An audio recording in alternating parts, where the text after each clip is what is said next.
Peace and blessings, everyone. Queen Osset here, and welcome back to my channel. Today I'm going to do a video response to hashtag Council of Seven. This is a hashtag that was created by Natalia over at Ouroborous. Now, frankly, as I stated before, I'm not really sure if I like this woman, but I'm not sure if I dislike her either. I do find her intriguing, and she has presented some thought-provoking, perhaps insightful and judgmental videos, but nevertheless, you know, we have our choices whether or not we want to participate. But Natalia, just a word to the wise, tread lightly. Anyway, before I begin to introduce you to my Council of Seven, I want to give thanks to my ancestors. And I know many of you have said that you work with decks for ancestors, for your ancestors, or making that connection, I don't know, to the earth or whatever. Okay. I do my ancestor work differently, and it's not primarily done through cards, tarot, or this form of divination. But this is a tool that I have been used, and I have taught others how to use to tap into their parts of their ancestors, okay, that part of their ancestor work. So I want to give thanks to, of course, those who came before me and those who suffered so that I can be here, those on whose shoulders I stand, those who give me strength and fortification, information and power. But I also want to thank these ancestors from the Tarot of the She. I'm sorry, you all recognize this deck. This is II Onyx. This is from Tarot of the She, and this is the other part of my ancestry. And whether I like it or not, this blood runs through my blood. It's mixed with my blood. I have a deep, personal, close relationship with my Celtic ancestry and the She. The next part of what I want to give thanks to is, well, you know, you never forget your first. You never forget your first. You shouldn't, if the experience was good, if you know what I mean. I will say that the Aquarian and I locked eyes at Galeries Lafayette, or near there, back in 1983. And I was curious about this deck. I'm showing you the backs, but you are familiar with the Aquarian. This is what it looked like originally. And if you look at one of my earlier videos, when I introduce myself, I tell you about the demise of this deck. And I happen to get a replacement. And the fourth one, because these four decks create the cornerstone of my tarot journey, would be, this is called the Dirty Pam version. It's the original Rider-Waite, or we call it the Dirty Pam because it's more colorful. It doesn't matter to me which version of this deck I have at hand right now. I have this one I could grab. I don't mind the ugly yellow box. As a matter of fact, that is one of the decks that I teach from. It's one of the decks that I work with many years ago when I began my journey with RWS, and I will always pay it honor and respect. So I have several versions of the RWS. Okay, so you should always give thanks and respect to your foundation, should you not? All right, so if you've been watching me for some time, you know that one of my favorite movies of all time, besides Avatar, has been Black Panther. So I decided to find the decks that are my counsel and equate them with the characters from Black Panther.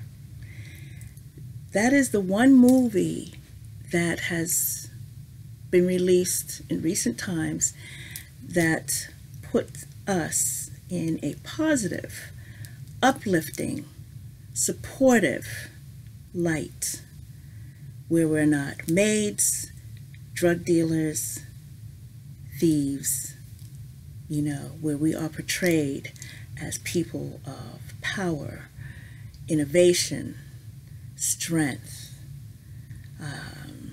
support of family, love, compassion. Yes, I know for you, it may be just a movie, but for many of us, it is something that gives us hope. Anyway, I'm 6 minutes in. Let's begin. So my first deck I will go to, and I have, is the matriarch that we are introduced to, and that will be Ramonda, right? Ramonda is the Queen Mother, and it does not matter her age, it doesn't matter anything. You know her backstory. You probably don't even know her backstory. You don't even know her, not even interested how she became the Queen Mother. But she had gone through her trials and tribulations as well. She is not actually T'Challa's mother. She is, in actuality, T'Challa's stepmother. And she stepped into the role of the Queen Mother of the entire Wakanda kingdom. And she's held in high regard no matter what happens. Okay? So the deck that does that for me is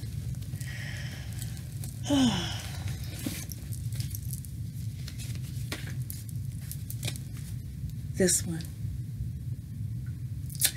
This is called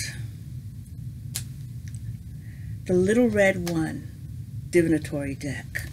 It is based on the Tarot, the Rider-Waite system.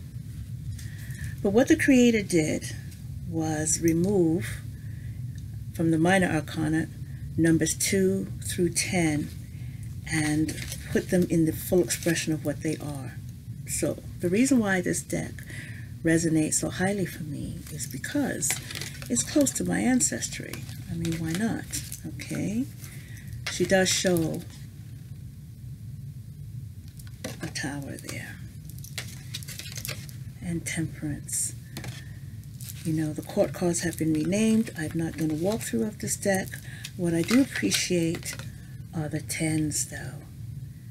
The full expression of all the numbers between 2 through 10 encapsulated. There's 16 of these.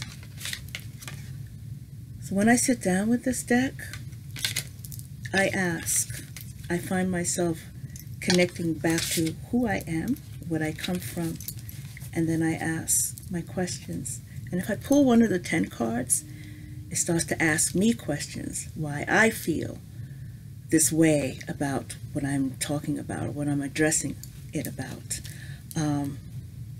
It has provided comfort. It has given me clarity.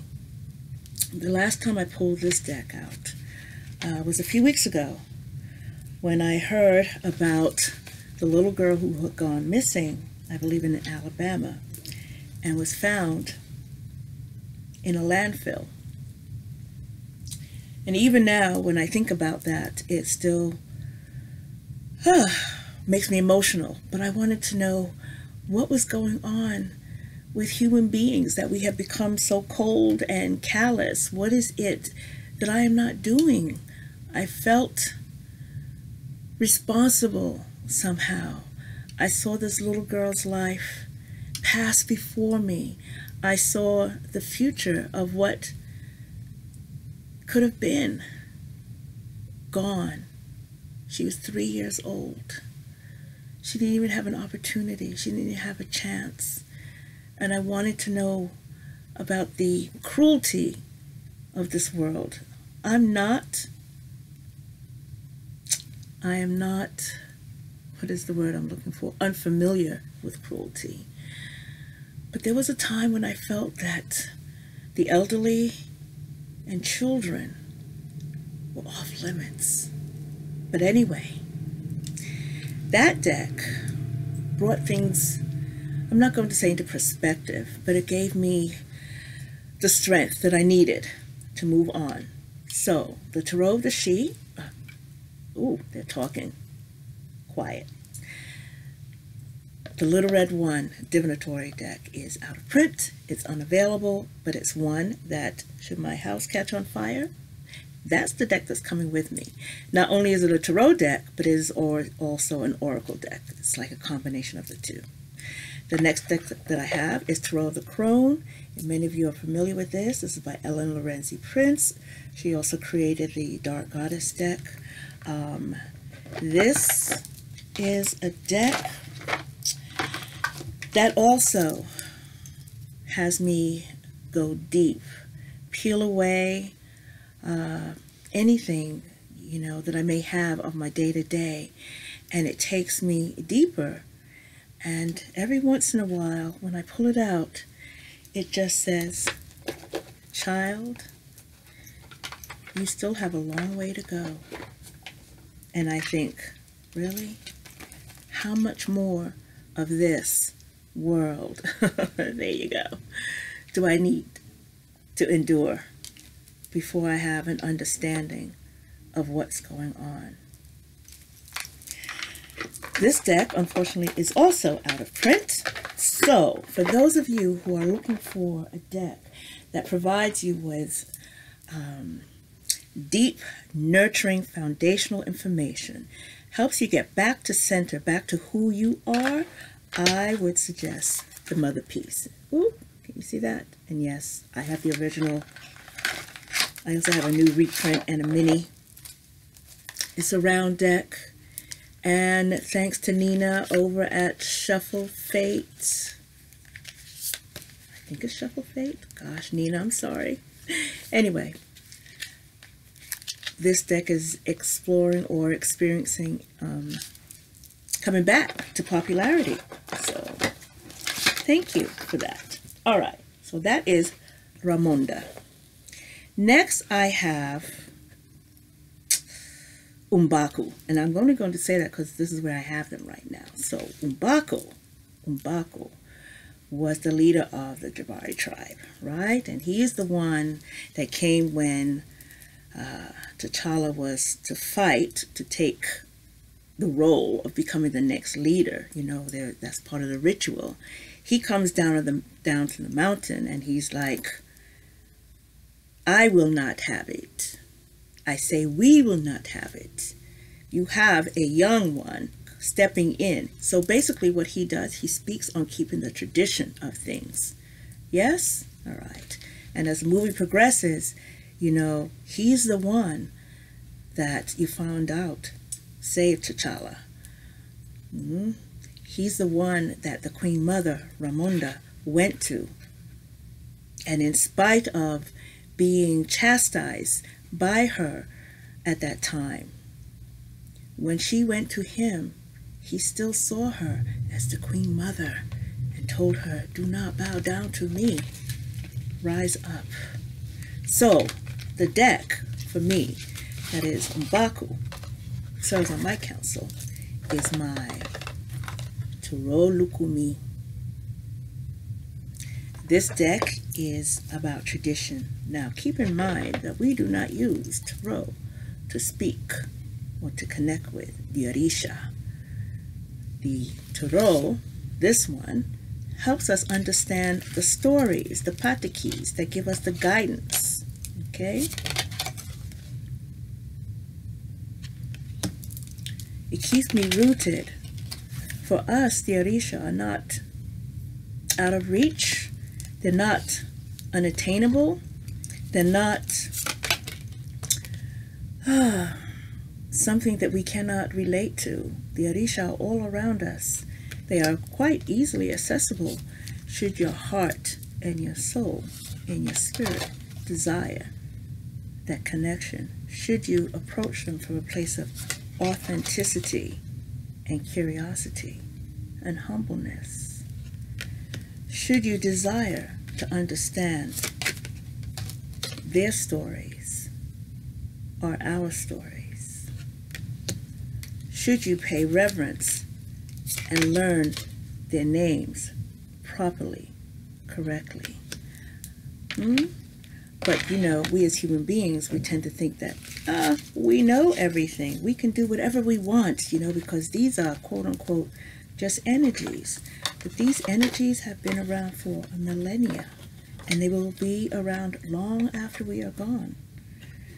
I say that we need to start thinking of that of which we come from. Pay attention to tradition. It's the traditions that have caused us actually to be here having this conversation right now. So, after Umbaku, I have Zuri. Zuri. Not to be confused with Shuri. Zuri was the wise one, played by Forrest Whitaker. Yes? And he is the one that has been entrusted with all the secrets of the heart-shaped herb, the dream time, the connection with the ancestors, and how to get there. He is the one that kept the myths alive, the stories alive.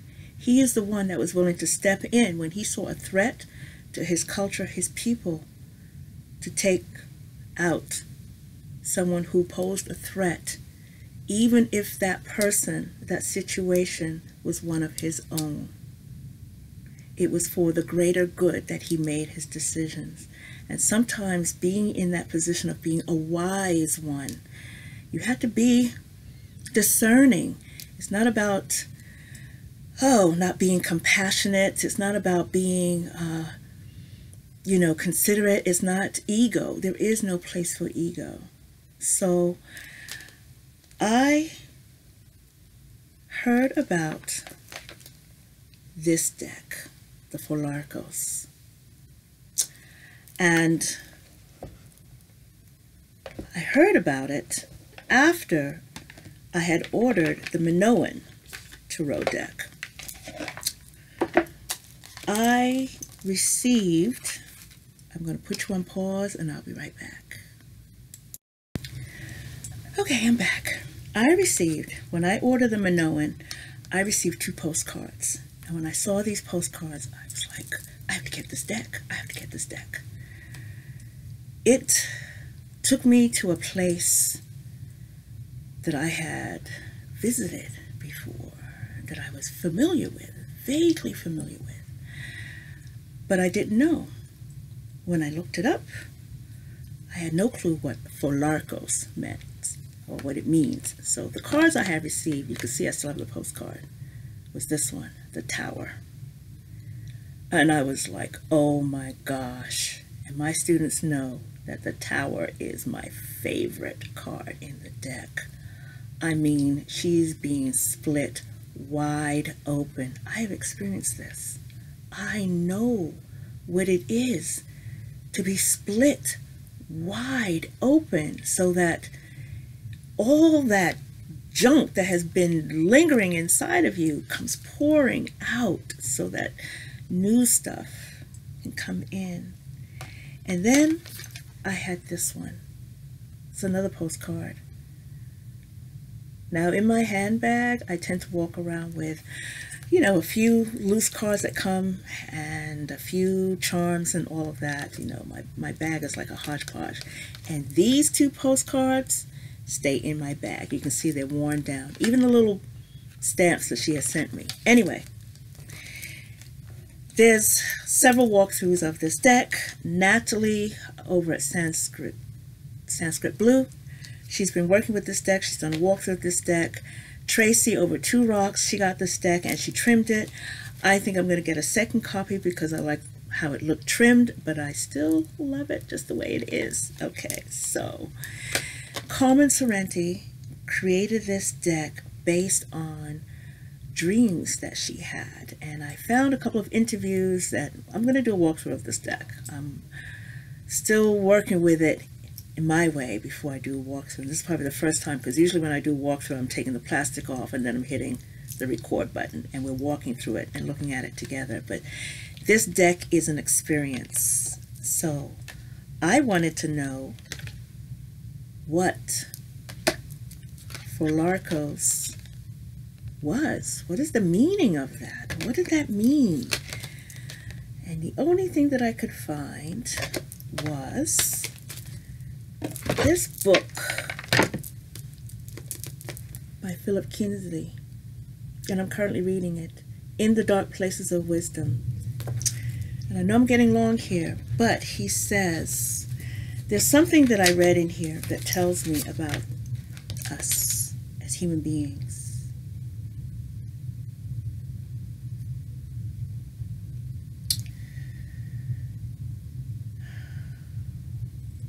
Let me see if I can find this here.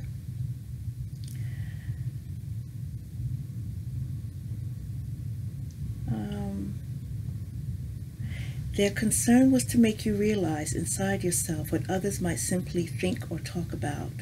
They have the power to transform people, to lead them through the process of death and rebirth, to what lies beyond the human condition, to bring orphans back into the family they'd always belonged to. And in addition to all of this, they were understood as performing one particular role. It was said that they've been lawgivers, not just any kind of lawgiver, but lawgivers who are prophets, who receive their laws from another world. And this is why I say that this deck is Zuri, the wise man, because he understood what it was to connect, to maintain the connection between our world and the world of the ancestors. And when T'Challa was questioning himself whether he was right to be king, if he was ready to be king, everyone on this side said yes, but T'Challa within himself still was not sure, and he felt that the only one who could give him guidance was his father, and his father was on the other side. And so it was Zuri who understood the need to make that connection, the need for T'Challa to go and speak with his father. Without Zuri's knowledge, without what he obtained in his dreams, that was something that could not have been done. So that is why the Pholarchos sits as a council member, because it takes me, it connects me to the other realm. Not necessarily my ancestral realm, but my ancestral realm. I can't fully explain it. Maybe one day I'll go into that. Okay, so now we have Zuri. Finished with Zuri. And of course, my girl, Okoye. Huh? General Okoye, head of the Dormenage, the fierce female warriors. In her power, she was not one to be watered down by her man. She was not one to be kowtowed when, Killmonger came in. She was all about loyalty and willing to fight for truth and tradition and ancestry. She was willing to fight for that. Yes, she was open to innovation. But at the end of the day, when you needed someone to step in and be there for you, Okoye was the one. Okoye would be like my big sister. Had I ever had a big sister. That just caught in my throat. You see, I've always been the big sister.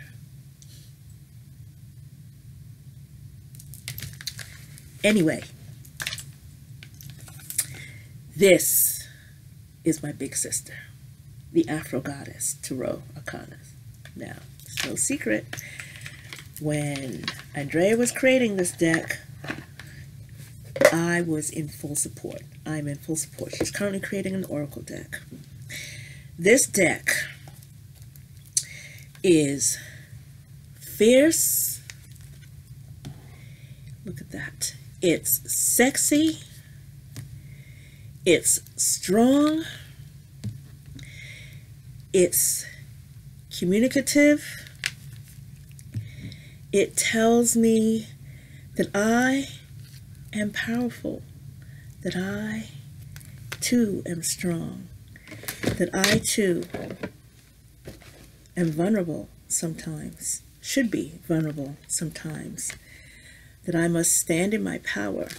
You know that scene when the rhinoceros are running rampant and everyone's running all over the place? Okoye did not doubt her inner strength, her inner power, her inner vibe, whatever you want to call it. She knew that she could stand in front of that rhinoceros and stop it. And she did. Fearless. Yes. Okay. So, moving on. I have here Nakia. And Nakia is T'Challa's love interest. But Nakia is a mercenary.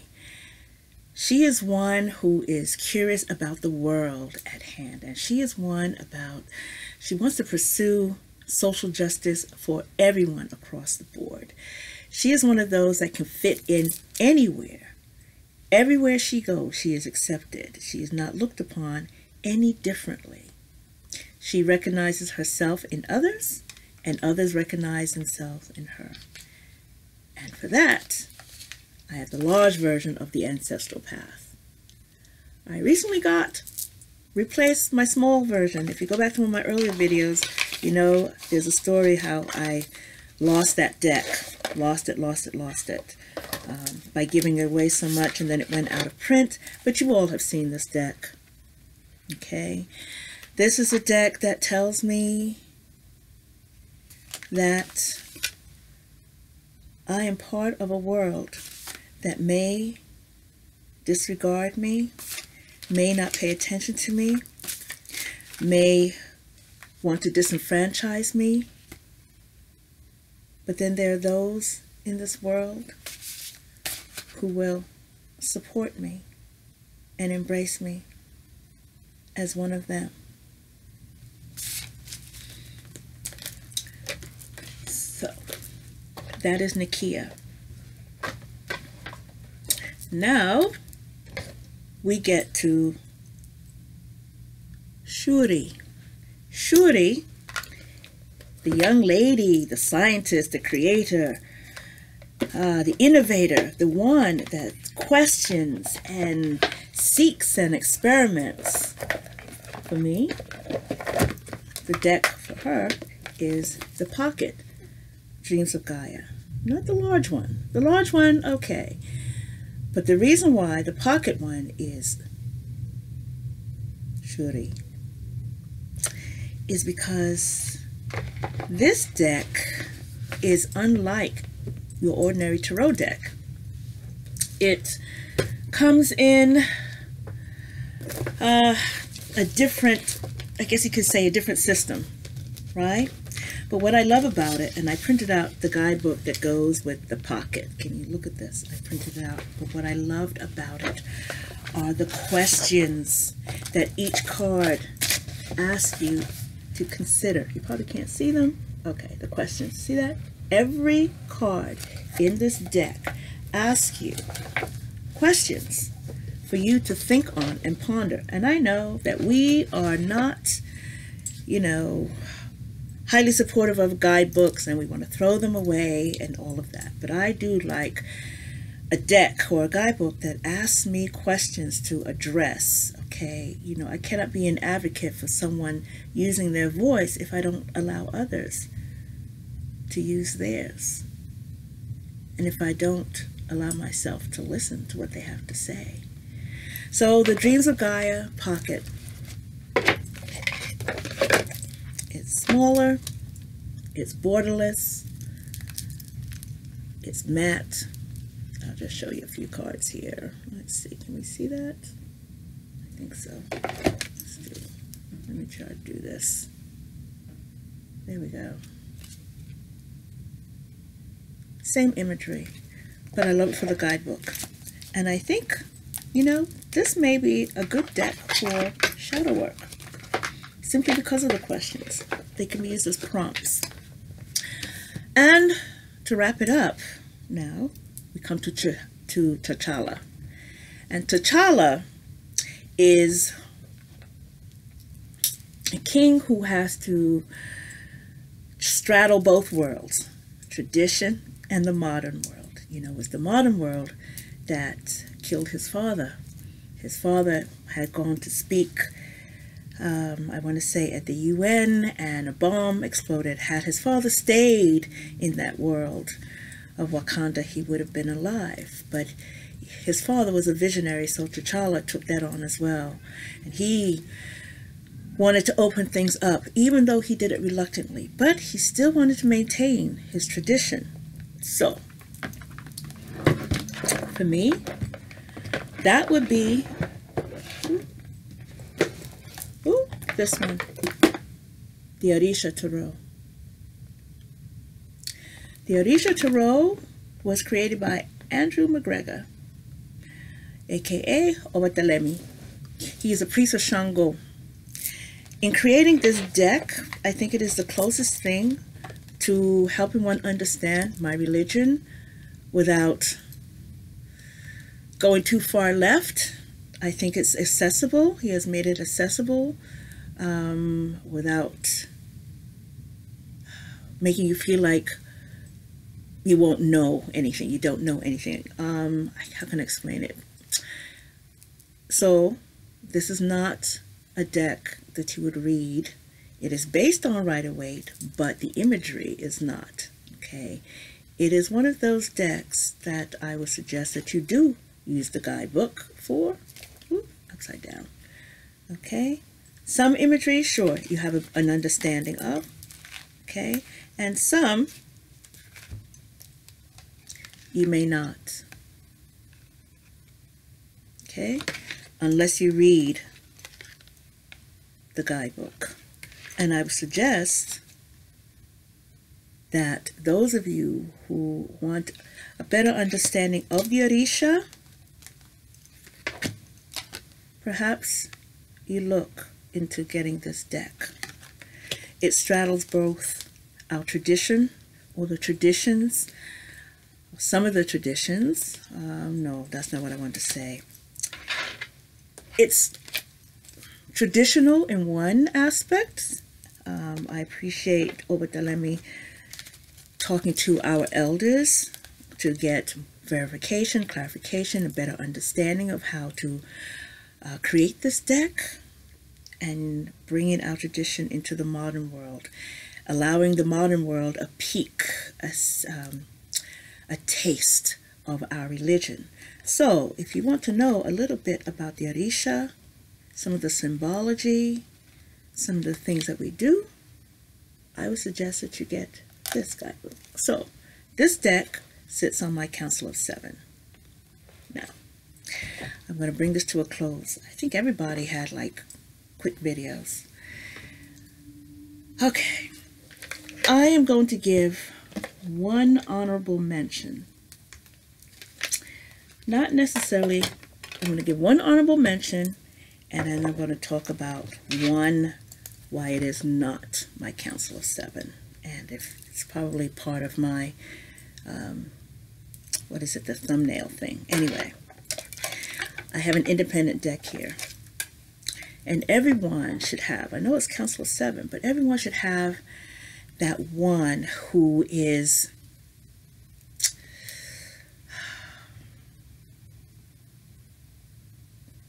you know, for me, okay, I'm just going to bring this up. For me, many people have said that the Mary L is their deck. And I have the Mary L here. I think I approached that. I have it. I keep it in a bag here, you know. And the Mary L is one of those. This is a very ancestral deck. like how Natalia feels about the dust to onyx being ancestral, because I know she's not talking about her ancestry per se in that sense, right? This is a very earthy, deep-rooted, cut to the chase, rip off the band-aid. You know, you want to claw your way out of the freaking cave when you're done with this. Like, that's all you want to do when you get done with the Marielle. So that's what the Marielle is for me. But then I do have a deck that says, you know what? All of this is great, fine, and dandy. But at the end of the day, people come to you all set, not because you are a decent reader. I mean, I think I'm a good reader. As a matter of fact, I think I'm a great reader. They come to you for answers. They really don't understand when they look at this, what that's going to mean to them. And it's up to you to interpret it, right? So sometimes you have to have that one person, that one rogue, that radical, that black sheep, that maverick that says, you know, just cut to the chaser. What can I do to get my man back? What can I do to get a job? Like, is my marriage going to fall apart? And so I have one. And I call this deck, I don't know. I just don't call it anything. It just has this on there. I do what I want. Okay. This is an independent deck that I had gotten. And it's from Sheriff's Thunder. It's Tarot for the Soul and Love. Okay, so this is what it looks like.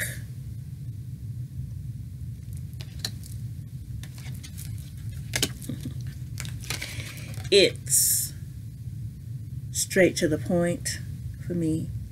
Yes, I know a lot of you put off by guide words and blah, blah, blah, and all of that stuff. Okay, I don't care. Keywords. Okay. But this deck, when I want to get down and dirty, so this deck is, you know,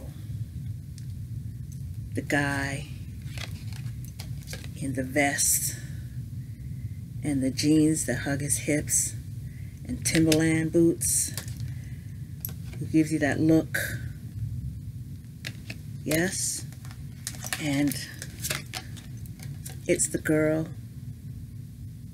with the smeared lipstick and the ripped fishnets and the smudged mascara. And there's a part of you that wanted to be like them, have them. Yeah, that's what this deck is. So this is like my little secret deck. This is the deck when I don't want to be a sovereign, when I want to take off my crown, when I want to be real, really, really real with the people, so to speak. And I don't know if that is PC or whatever, because, you know, I think that I'm a genuinely authentic person. But sometimes, you know, I'm human. This deck makes it easy for me to relate to others on a particular level. Okay? And the other deck I'm going to give an honorable mention to. You all are familiar with this. I bought this deck because of this image. I did not see the other images when I bought this deck. And yes, there is a card here that has caused quite a controversy. No matter, I still express my feeling about it. It was still a deck that I was able to use. I am able to use. So this is a card that caused controversy. I still see it as one thing. It still causes a visceral reaction in me. And I wanted the creator to stand in her truth. And so she sent out replacement cards when things became problematic, when the inability to stand in her truth, who she was, what she wanted to do, her desires. she created a replacement card and sent that out. Now, see, the reason why this deck is not one of my Council of Seven, nor will it be part of my council, is because I require truth, authenticity, tenacity, honesty, loyalty from all and everything that I deal with. And when I got this replacement card, I knew that this was not a deck for me. I knew that this was not going to be a deck that was going to support my journey. So, I'm going to wrap up now because you guys have been with me for 40 minutes. It's a long one. Anyway, I'll leave you with an African proverb. If you are filled with pride, then you will have no room for wisdom. Have a great day, stay blessed, and I'll see you in the next video.